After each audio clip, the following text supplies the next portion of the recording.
আরেকবার আপনাদের সবাইকে স্বাগত। আমরা রয়েছি আমাদের আজকের এই বিশেষ অনুষ্ঠানে। এবার আমি যাব সুপর্ণবাবুর কাছে, কিন্তু সুপর্ণবাবুর কাছে যাওয়ার আগে আপনাদের দেখাবো সাংবাদিকদের এই প্রশ্নের উত্তরে যে কি চুক্তি হয়েছে টাটাদের সঙ্গে রাজ্য সরকারের, এই বিষয়টিতে ট্রান্সপারেন্সির, স্বচ্ছতার অভাব রয়েছে। কি বলেছিলেন রতন টাটা কলকাতার একটি 5 তারা হোটেলে, শুনুন।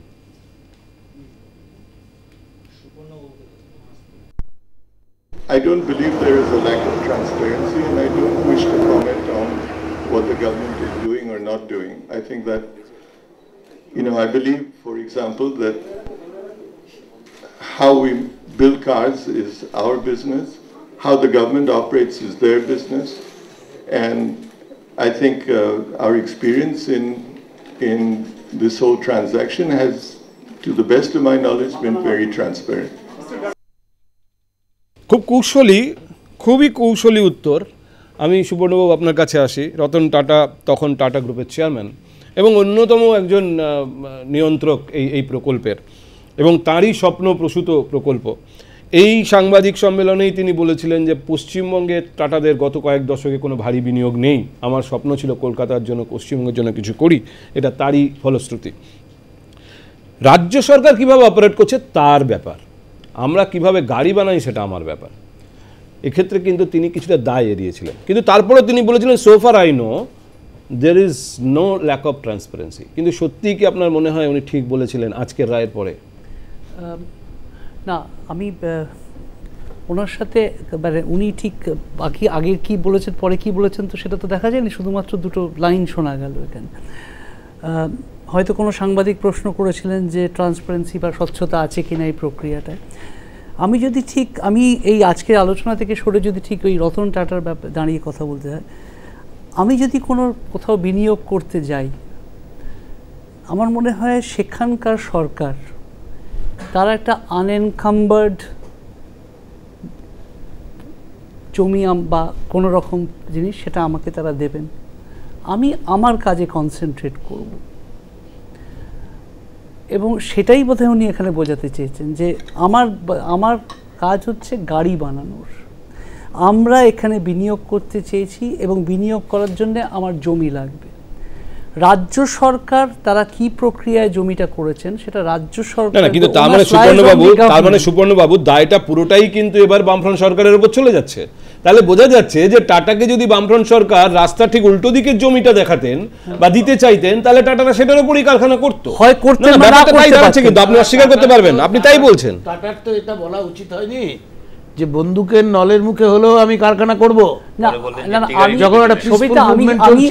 আমি ওইটা আলাদা স্টেটমেন্ট। আমি শুধুমাত্র যেটা পার্থ জিজ্ঞেস করেছেন এইটাতে আমি লিমিট করে কথাটা বলতে চাইছি যে আমি যদি যে কোনো কেউ যদি কোথাও বিনিয়োগ করতে যায় আর তাদের যদি জমি লাগে, তারা রাজ্য সরকারকে বলবেন যে আমার এই পরিবেশ লাগবে।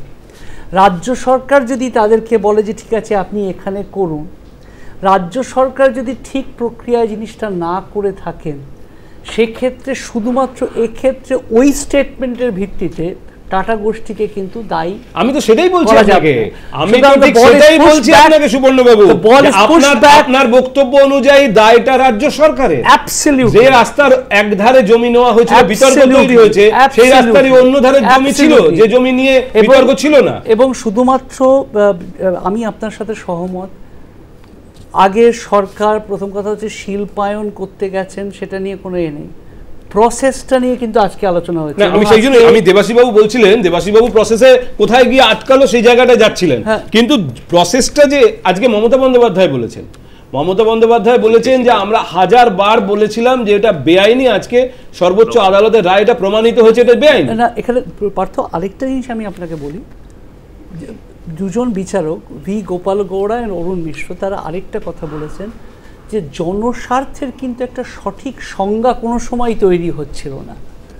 আজকে কিন্তু তারা বলেছেন জনস্বার্থ মানে কিন্তু বলপূর্বক এইগুলো করা নয় বা মানুষকে এর মধ্যে সামিল না করে করাটা। কিন্তু আজকে কে তখন সিপিএম ছিল বা তৃণমূল ছিল এটা আমি দেখছি না, কিন্তু আবার পশ্চিমবঙ্গবাসী আমি হিসেবে দেখছি যে এখানকার তখন যারা সরকারে ছিলেন, মানে পশ্চিমবঙ্গ সরকারে ছিলেন, তাদের এই অ্যাকশনের জন্যে পশ্চিমবঙ্গের সম্বন্ধে একটা নেগেটিভ ইমেজ তৈরি হচ্ছে বারবার। যে পশ্চিমবঙ্গ যে সরকার ছিল, কিন্তু আপনি এটা তো অস্বীকার করতে পারেন না যে সেই সরকার কিন্তু পজিটিভ ইমেজ তৈরি করার জন্যই এই পদক্ষেপ করেছিলেন। তারা তো শিল্পায়ন চেয়েছিলেন। হ্যাঁ, শিল্পায়নটা তো রাজ্যের জন্য জরুরি, এটা তো কোনো পক্ষই অস্বীকার করছেন না। কিন্তু তারা, আমি বারবার একটা কথা পার্থ বারবার সবসময় বলেছি, শিল্প এমন একটা সাবজেক্ট যদি সত্যি বিনিয়োগ দরকার, বলপূর্বকের কথা বলছি না, তাহলে কিন্তু প্রত্যেকটা রাজনৈতিক দল সেটাকে আলাদা করে একটা এজেন্ডা করে দেখবেন এবং সেটা রাজনীতির। আমি সোমনাথ বাবুর কাছে জানতে চাইবো যে আজকে ধরুন তৃণমূল কংগ্রেসের পক্ষ থেকে আগামী 2 তারিখ বিভিন্ন জায়গায় বিজয় উৎসব হবে, সিঙ্গুর দিবস হবে ইত্যাদি বলা হচ্ছে, কিন্তু এটা কি সত্যি আনন্দের এই রাজ্যবাসীর জন্য যে একটা কারখানা যা হতে পারতো এই রাজ্যে তা আলটিমেটলি হয়নি? পার্থ, একটা বোধহয় ভুল হয়ে যাচ্ছে। কারখানা করার বিরোধিতা কিন্তু কখনোই তৃণমূল কংগ্রেস কিংবা আমাদের মাননীয় মুখ্যমন্ত্রী ছিলেন এটা কিন্তু কখনো বলেননি। বারবার উনি একটা কথাই আমাদের জোর ছিল, আপনি নিজেও বলেছেন, 400 একর অনিচ্ছুক কৃষকদের জমিটা ফেরত দেওয়া হোক, বাকি অংশে কারখানা হোক। কারণ টাটা 2006 সালে মার্চ মাসে খড়গপুরে যখন জমি দেখেছিলেন এই কারখানার জন্য, তখন কিন্তু তারা 600 একর জমি চেয়েছিল। না, মেক ইট ক্লিয়ার। একটু আগে আমি সুপর্ণবাবুকে বলেছিলাম, সুপর্ণবাবুর বক্তব্যে দাঁড়াচ্ছে দায়টা রাজ্য সরকারের, টাটার কোনো দায় নেই। আপনি যেটা কথা বলছেন যে টাটারা 600 একরে এই জমি করার কথা ভেবেছিল, এখানে 1000 ছাড়া হবে না, তার মানে এই সিদ্ধান্ত টাটার নয়, এটা রাজ্য সরকারের সিদ্ধান্ত ছিল। না, দুজনেরই এখানে এই ক্ষেত্রে কিন্তু দুজনেরই কেউই দায়ী এড়াতে পারবেন না, না রাজ্য সরকার না টাটা যতই বলুন সরকার এড়াতে পারবেন না। কারণ সুপ্রিম কোর্টেও আপনি দেখেছেন, যখন আজকে মনে করুন আজকে একটা আইন করা হলো সিঙ্গুরের জমি, মমতা ব্যানার্জি 2011 ক্ষমতায় এসে বললো যে একটা সিঙ্গুরের যাই হোক একটা আইন ফেরত দেওয়া হোক। সুপ্রিম কোর্টে যখন কথাটা উঠলো তখন কিন্তু বারবার টাটার আইনজীবীরা বিরোধিতা করে গেছে এই জমি ফেরত দেওয়ার জন্য। সুপ্রিম কোর্ট থেকে তাদের প্রশ্ন করা হয়েছিল, অন্য জায়গায় যখন ফ্যাক্টরি করেছেন তখন এটা কেন ছেড়ে দিচ্ছেন না, তারা কিন্তু প্রপারলি কোনো উত্তর দেয়নি, উল্টে বলেছেন আমাদের ক্ষতিপূরণ। এবার দেবাশীষ বাবু আপনার কাছে আসি, আপনি বলছিলেন কোথায় আটকালো কি এই জায়গাটাতেই, যে ওই 400 একর ফেরত দেওয়ার জায়গায় একসঙ্গেই রাজ্য সরকার এবং টাটারা অনর মনোভাব দেখালো। সোমনাথ আমার কথাটা সহজ করে দিয়েছে। ইনফ্যাক্ট আমি যে ভাবে কথা বলছিলাম, আমার ঠিক পরের ধাপের যা কথা বলতাম সোমনাথ সেটা বলে দিয়েছে। আমি যে কি বলেছিলাম, আমি বলেছিলাম যে জমি নিয়ে শিল্প হবে। আমি বলেছিলাম এরপর সেই নির্দিষ্ট সময় দাঁড়িয়ে যাদের জমি নেওয়া হচ্ছে তাদের মধ্যে ভাগটা হচ্ছে 79% মানুষ জমি দিতে চেয়েছে, 21% মানুষ জমি দিতে চায়নি। 2 হচ্ছে 400 একর এবং 400 একর বৈধতা নিয়ে আজকে সকাল থেকে অনেক কথা হচ্ছে রায়দানের পর। কিন্তু এই গোটা আন্দোলন প্রক্রিয়া আমি জানতে চাইবো, যেখানে প্যাকেজ দেখা যে কোনো প্যাকেজে আন্দোলনের সাথে যুক্ত মানুষজন বলছেন যে এই জমি নেওয়ার বিষয়টা অবৈধ না। আজকে আমি আসছি হাইপোথেটিক্যাল অনেক আলোচনা করে তো লাভ নেই, যেটা হিস্টোরিক্যাল ফ্যাক্ট সেটাকে ধরে তো আলোচনা করতে হবে। অর্থাৎ গত 10 বছর সিঙ্গুরকে নিয়ে যত আলোচনা হয়েছে, যত আন্দোলন হয়েছে, তার মূল জায়গা মাননীয় মুখ্যমন্ত্রী মমতা বন্দ্যোপাধ্যায় 400 একর অনিচ্ছুক কৃষক এই জায়গায় বাঁধা ছিল। এটাকে আগে আমরা মানি সবাই।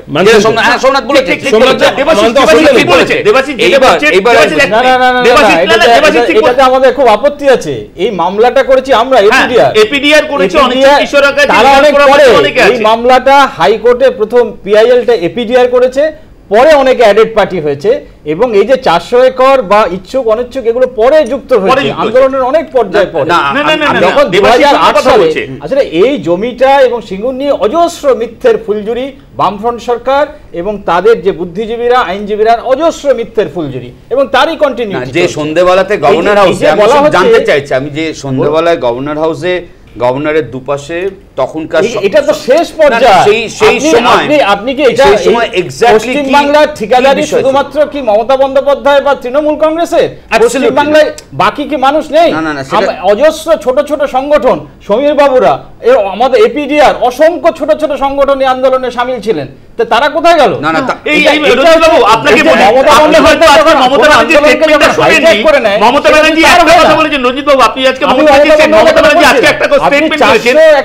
যারা সেদিন আমাদের সাথে আন্দোলনে ছিল তাদের প্রত্যেককে ধন্যবাদ জানাই। ভালো কথা, ঠিক আছে। এখানে আমি একটা কথা বলি, আমরা মমতা বন্দ্যোপাধ্যায়ের সঙ্গে আপনাদের সবার সঙ্গে খুব আন্দোলন, এই হাসি মুখে সমস্ত কিছু করতে পারতাম। এই মামলা আমাদের এবং এই আন্দোলনে আমরা প্রথম থেকে ছিলাম সব। কিন্তু খুব দুঃখের বিষয় জানেন, যে এই মামলা, এই সিঙ্গুর আন্দোলনে অজস্র কর্মীর বিরুদ্ধে যে মামলা দায়ের হয়েছিল, সে মামলা আজও কিন্তু মমতা বন্দ্যোপাধ্যায় প্রত্যাহার করেননি। আজকে আপনি এটা বলে রঞ্জিত আমি দাঁড়ান একটু শেষ করে এটা নিই। বলে প্রথম নয়, আমি শেষ First করে step নিই, হচ্ছে আমি শেষ করে নিই। এই মমতা বন্দ্যোপাধ্যায়ের সঙ্গে এই সিঙ্গুরের যে ধর্ণা মঞ্চ, সেখানে উপস্থিত ছিলেন রাজা সরকেল, তিনি আজও কিন্তু জেলে রয়েছেন। ওখানে উপস্থিত ছিলেন প্রসূন চট্টোপাধ্যায়, যিনি ওই কৃষিজীবী যে রক্ষা কমিটি হয়েছিল তার সক্রিয় সংগঠক ছিলেন, তিনি আজও কিন্তু জেলে রয়েছেন, তাদের কিন্তু মুক্তি দেননি। কাজে সমস্ত কিছু আনন্দে, সমস্ত কিছু খুশি, ব্যাপারটা এরকম নয়। নিশ্চয় জিতেছেন, আমরা সবাই খুশি।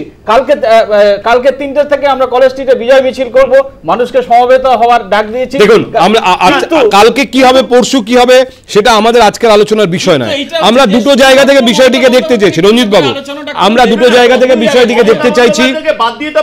এক, সিঙ্গুরের জমি নিয়ে যে আন্দোলন হয়েছিল, সেই আন্দোলনে যেটুকু বলা হয়েছিল, আজকে সর্বোচ্চ আদালতের রায়ে তার থেকে অনেক বেশি কিছু বলা হয়েছে। সেই অতিরিক্ত বিষয়টা কিন্তু অনেক বেশি তাৎপর্যপূর্ণ, অনেক বড় প্রশ্নের সামনে দাঁড় করাচ্ছে সেই সময়কার বামফ্রন্ট সরকারকে। এবং তারও পরে আরেকটি বিষয় যেটা নিয়ে আমাদের এই টেবিলে আমরা কিছুটা আলোচনা করার চেষ্টা করব, যে সুপ্রিম কোর্ট যত সহজে জমি ফেরত দেওয়ার কথা বলেছে, জমি ফেরত দেওয়ার প্রক্রিয়াটা কি আদৌ তত সহজ? যে প্রশ্ন তুলেছেন বিকাশ ভট্টাচার্য, তিনি বলেছেন যে এই রায়ের ফলে আরও অনেক কনফিউশন তৈরি হয়েছে। আমরা ফিরে আসছি একটা ছোট্ট বিরতির পর।